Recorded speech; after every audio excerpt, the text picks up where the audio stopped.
Hey class, welcome to my current events number 2. My name is Meredith Zielie, and the article I chose today is called Straight and Narrow: How Do You Correct Bad Habits on the Team? This article was found on the PM network, and this article is really interesting because it doesn't have just one author. This article was constructed by asking a group of PMs from all over the world this exact question with how do you correct bad habits on a team? First off, we'll start with why this article is significant. With the data below, you'll see that U.S. employees say working on a team is difficult due to different working styles, or it's difficult to work cross-functionally with other teams in their own department.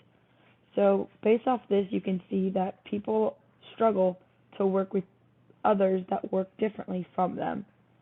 3 out of 4 people agree that they would like feedback to improve their teamwork, and 69% of people believe that alignment is important for success, yet more than half of those employees feel like they have zero visibility into other teams' goals. So this is where cohesiveness comes in together. These team members want feedback from their project managers, their managers, their directors, and most people believe that they need to have an alignment with all other groups but feel like they're not getting that visibility. Why I chose this article is because it ties in all of these different PM's point of views globally. So you'll see quotes from people all over the globe, and how different yet similar they are is so important. Our first PM comes all the way from Brazil. He said in his experience, he's seen great teams waste great time, and that project managers need to be able to resolve conflict. He's seen that team members want feedback, and if there is any issues on the team, to remember to listen to the idea, not the person. Don't let your dislike for one person come in the way of a great idea. Our next PM is right here in the US. She said it's important to create a production checklist. She makes sure that new team members must complete this checklist until they are prepared. And then once they become better integrated into the team, they no longer have to complete these checklists. She said it's a great way to make sure that everybody's on the same page and no steps get skipped. Our next PM comes to us from across the globe. He said, keep your stakeholders in the loop. It doesn't matter if it was done correctly, if it was not needed at all. He said he's seen teams forget to include the stakeholders until things were done, but then it comes to fruition that they weren't even needed to be completed in the first place. So make sure you're constantly talking to your stakeholders, not just showing them when you're complete. Our next PM is back from Brazil. She says that teams tend to work on autopilot, so it's important to bring up meaning and purpose of why you're completing this project.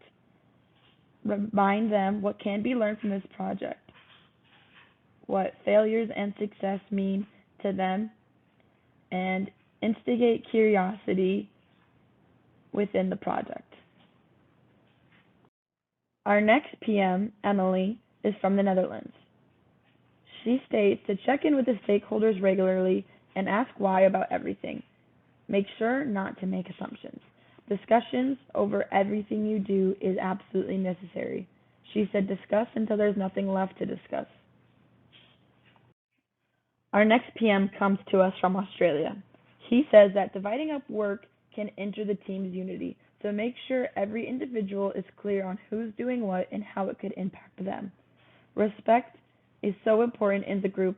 Make sure each individual respects each group and groups respect each other. He said projects are like a soccer team. If one wins, we all win, but if one loses, we all lose. Our next PM comes to us from Berlin, Germany. She says that she needs to discuss what urgent issues are versus what the project strategy is. Remind everyone that feedback is necessary and it's our goal to improve everybody's workforce. She promotes her own project culture into every single project she does and makes sure that checking framework is a must. I think that this article is completely relevant to what we're currently discussing in class. This article gives different points of views from project managers across the globe. No matter where you go, the culture may change, but promoting togetherness, wanting feedback, and being a strong PM stays the same no matter where you go.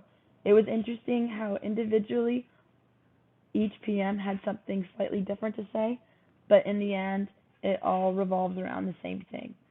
I feel like there's many takeaways from this article, but one thing that is important to note is that every project manager has the desire to complete their project, but an even bigger want to make sure that the team is helped in the long run and everyone learns and improves. Unity with the team and the culture you bring to your team can help determine the fate of your project. On this slide, I have a few more articles that you can read that help discuss similar topics. I think the PM network is a great tool, and I would definitely say to start there. The first article I found is called Erasing Boundaries. It's about how to increase efficiency on your global projects and to see where a lot of people go wrong. So check out that article. A next article I found is how to give appropriate and effective feedback. I think this ties in with this article a lot because where we have talked about a lot of team members want feedback, they didn't go into straight detail about how to give said feedback. So I think that both of these articles are really nice additions to this current article. I wanted to say thank you for listening to my presentation, and I hope you have a great rest of your week.